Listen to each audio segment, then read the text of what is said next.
Good morning, everyone. Excuse me. Let's pray together.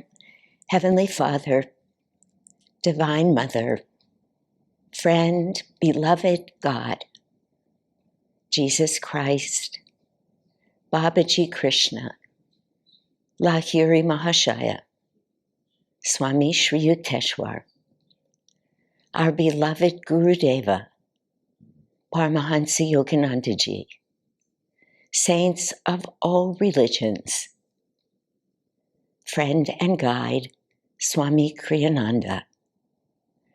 We humbly bow before all of you. Divine Mother, help us to always be open to your soul-guided wisdom. Teach us to hear you in ways far beyond our human condition, to feel you guiding us, to know that the solution to every problem exists in your great love and in our own awareness of thee.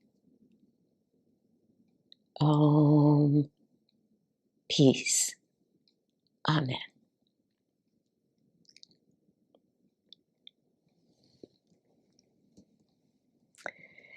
Last week, a friend came to talk to me about a thought that had come to her, but she didn't call it a thought. She said to me, suddenly, I just felt like there was this thing in the world that she needed to do. And I listened to her, and she was kind of saying to me, I don't know that I even want to do this. I wasn't really thinking of it.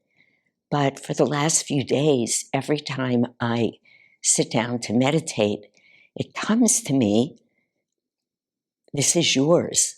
This belongs to you. She said to me, it's as if I'm being told, I want you to do this. Always, as soon as she entered into meditation.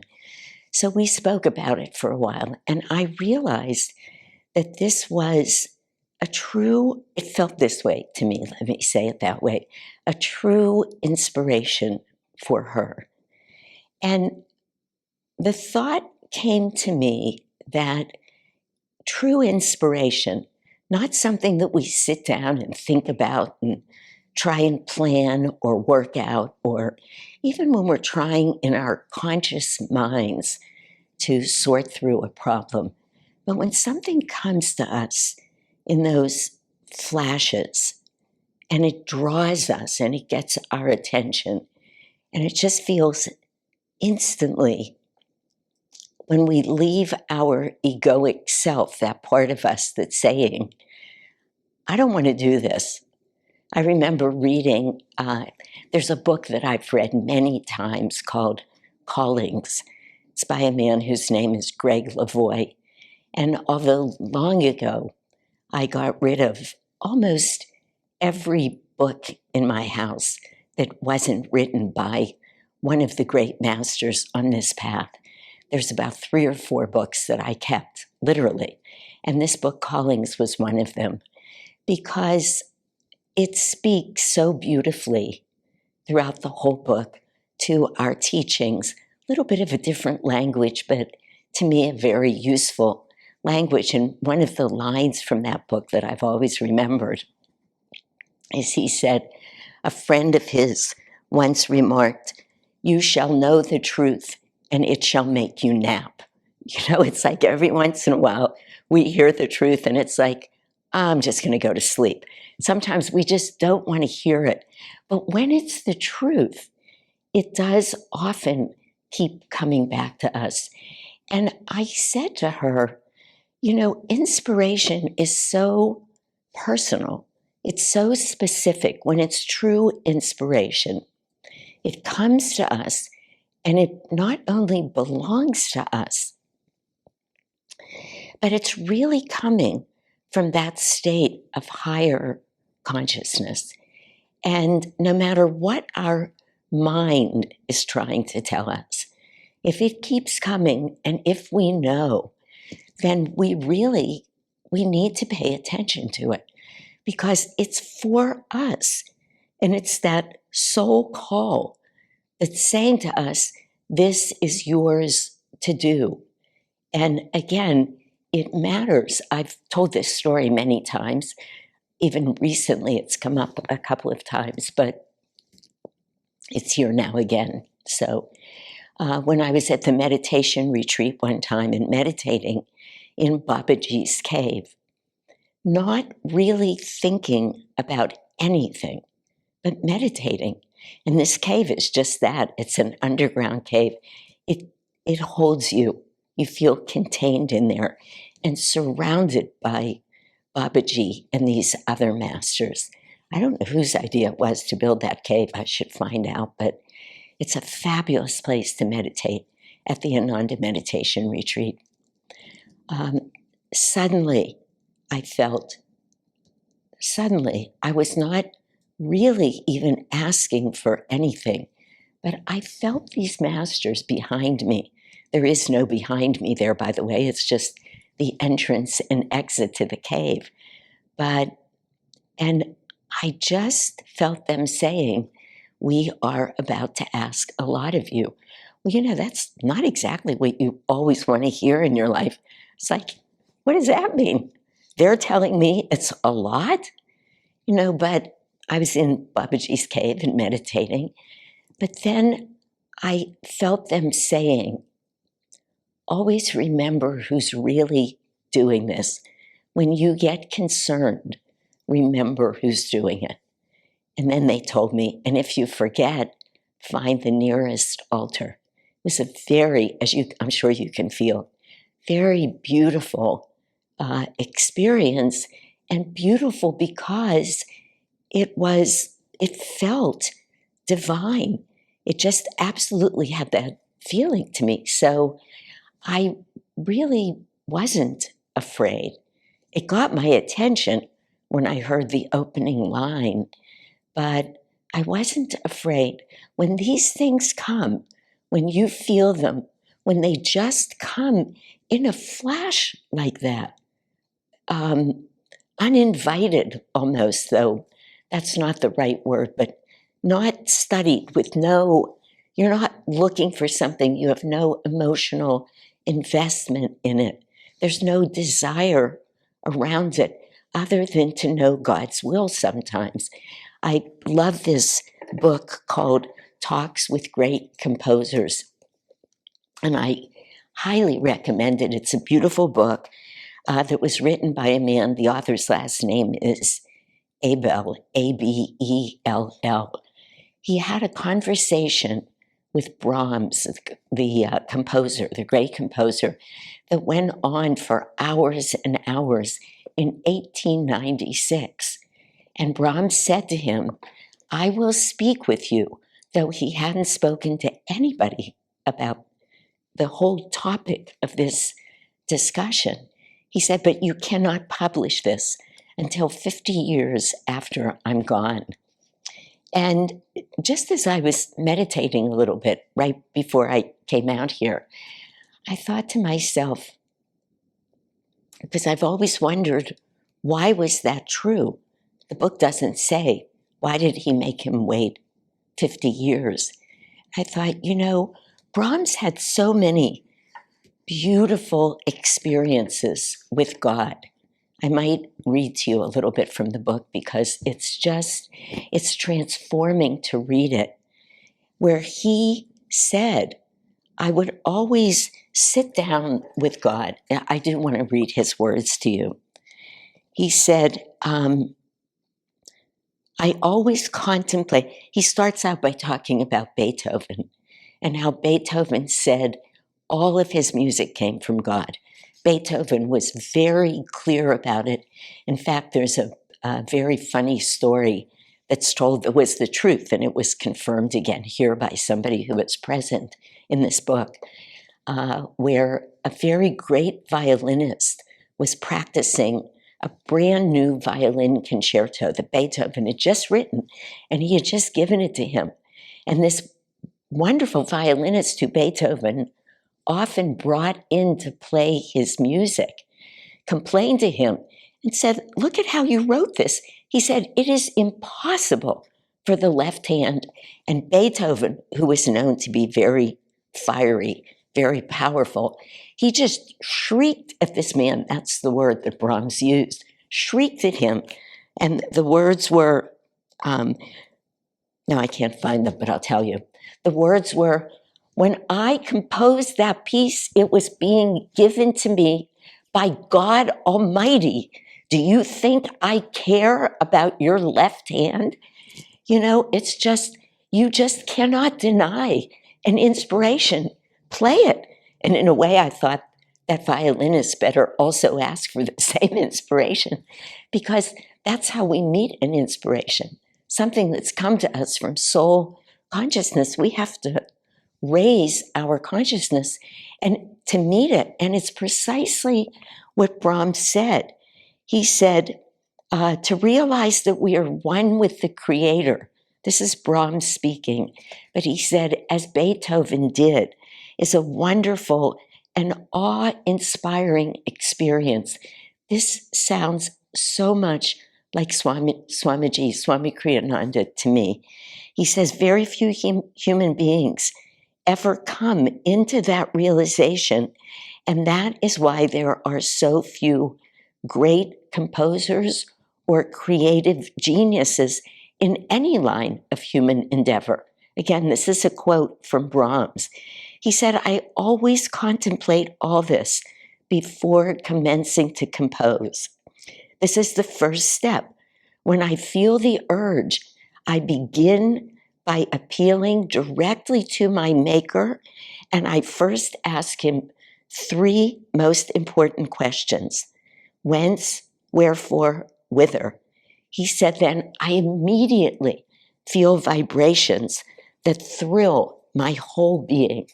Isn't that beautiful? And he goes on so many times talking about himself, talking about Mozart, who was writing symphonies at the age of 4 and 5.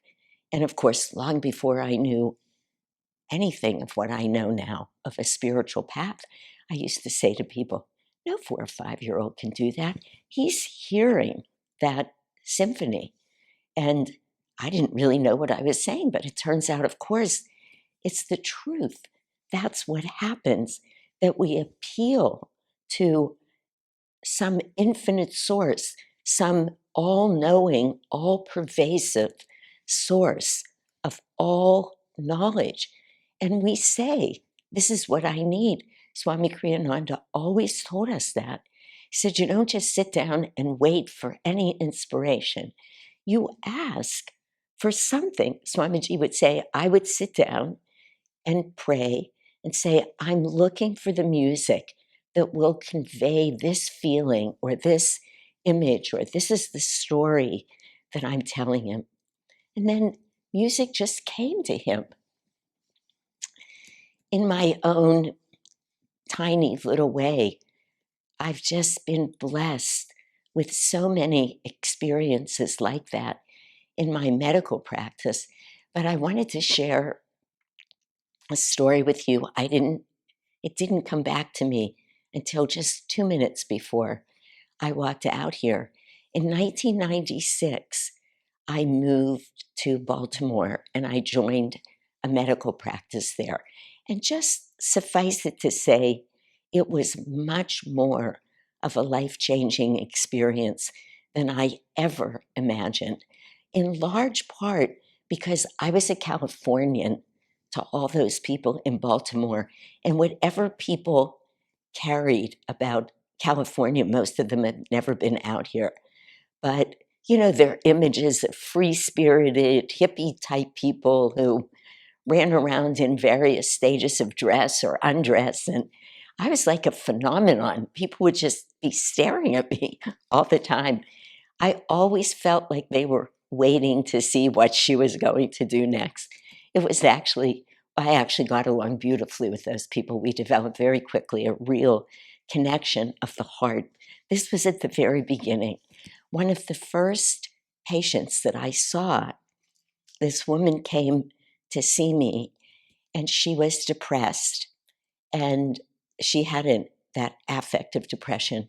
But almost the first thing she said to me is, "I want you to put me on disability." Well, in medicine, we learn pretty early on, whenever somebody comes just searching for disability. I mean, now when I think of it, it's horrible, but the truth is, it used to be like a red flag, because many people would ask to be put on disability who were not disabled, and I always felt it was a bad thing. Anyway, she started that way with me. She's telling me she was a teacher. She used to love teaching, but she had been sick for so many years, and nobody would put her on disability. She said, "Most of the time, I just can't even make it into work." I spent an hour and a half with her. She told me her story, and she had brought in all of her medical records. And I am not kidding you. They were, can you see me? They were this thick. They were 9 or 10 inches high. It was like, oh, what am I getting myself into?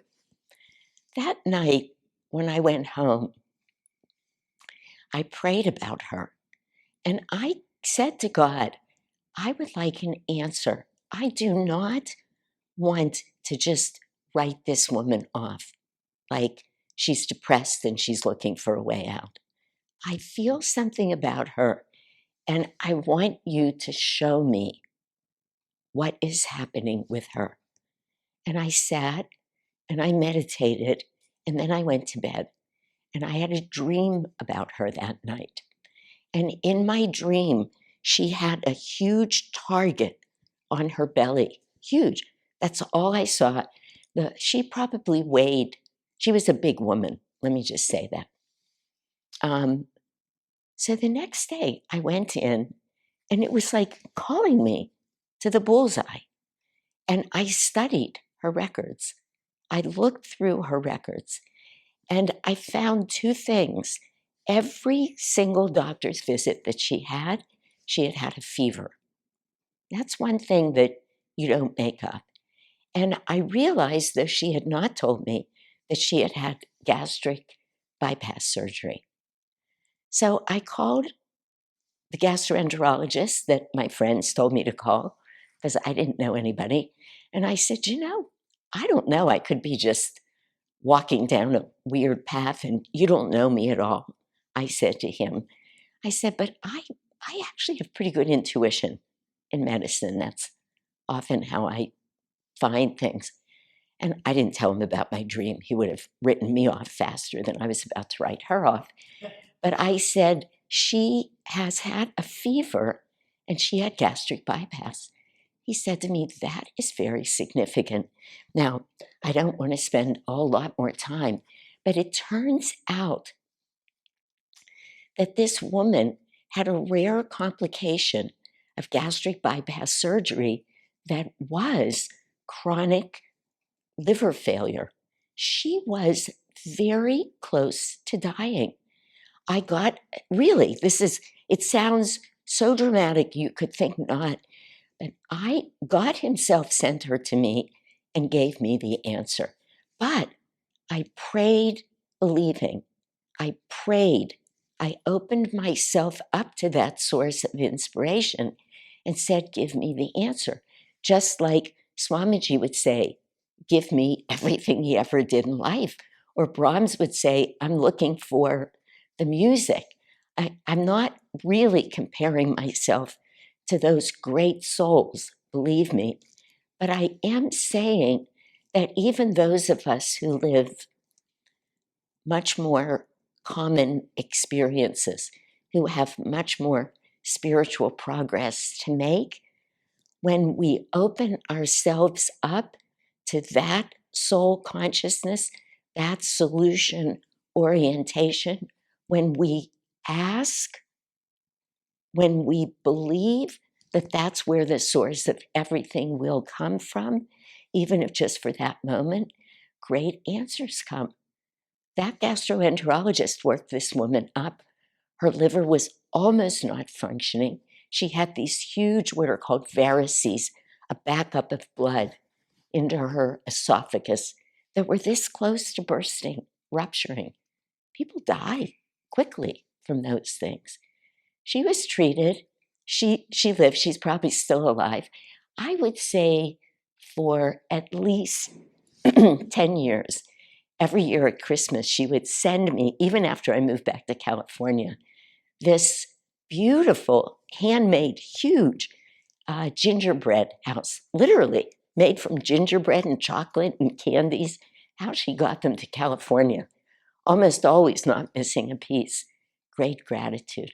And I used to say to her, just sit down every day and thank God. Those are the kind of miracles that can come. And how do we know? They just come in a flash, and we know them beyond a shadow of a doubt to be true. We're not analyzing, we're not trying to work our way through a problem. In fact, quite the contrary. That's how revelations come. Saint Teresa of Avila said that when we are she said, because she goes there, I'm now quoting her, in an ecstatic state, that we can know in an instant things that we couldn't know with a lifetime of study.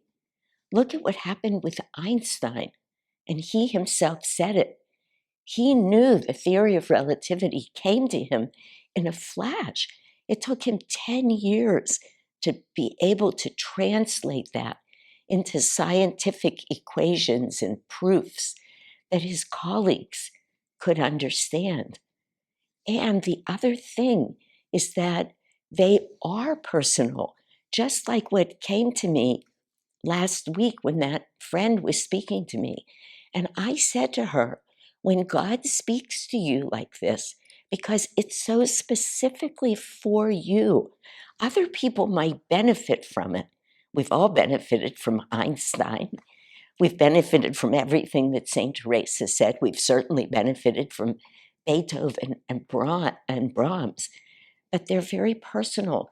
They come to us because of our very unique and individual relationship to the divine, because of our personal karma.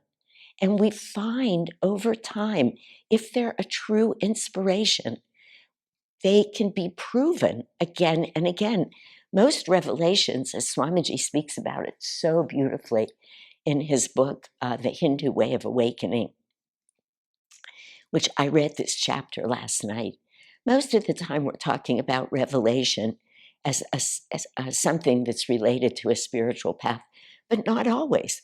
I mean, of course it is related, because Brahms so deeply he didn't just believe in God, he knew God. And the man could quote every verse in the Bible, and he used it often to help him make sense of what was coming to him. Einstein was a truly spiritual man, but it wasn't a spiritual revelation that came to him.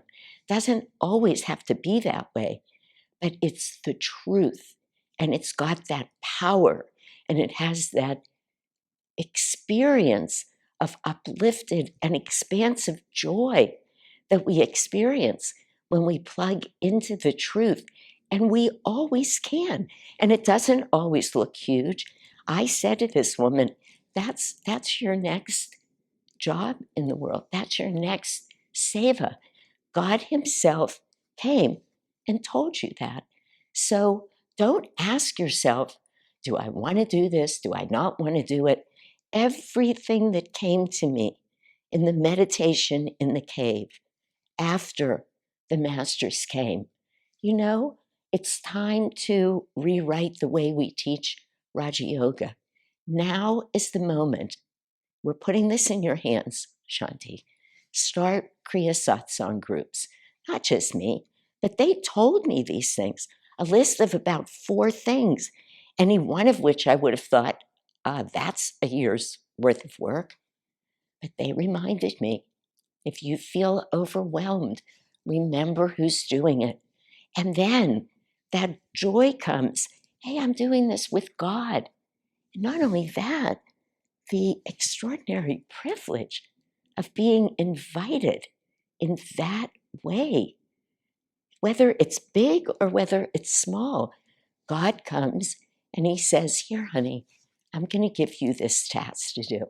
Well, we don't sit for long and decide, gee, do I, don't I? We allow that joyful moment of, as Brahms said, I sit with my maker. Isn't that beautiful? That was the language of the 1880s and 90s, and the book is filled with that language. But whatever language we put to it, we sit down and we just say, thank you for coming to me. Thank you for entering my life and showing me the way. And thank you in advance for doing this through me. Because, yes, most of what we look and gets accomplished, as I said, Mozart could not have written that first symphony. I forget if he was 4 or 5. Who can do that? Swamiji himself said to us, with 450 pieces of music, I didn't write it. No human being writes that much music. No human being writes 150 books of their own accord. But bit by bit, we can all do that which is ours, that is being given to us for our own spiritual growth, and more than growth, for those moments when we get to bask in the presence of the divine. Listen for it. It often comes in whispers. It's not booming. We need to be quiet. We need to, as Jesus said so many times throughout the Bible, and as Master repeated to us over and over, and then Swamiji, let's open our ears and our heart that we can hear what are our inspirations, what are our revelations for this life. Bless you.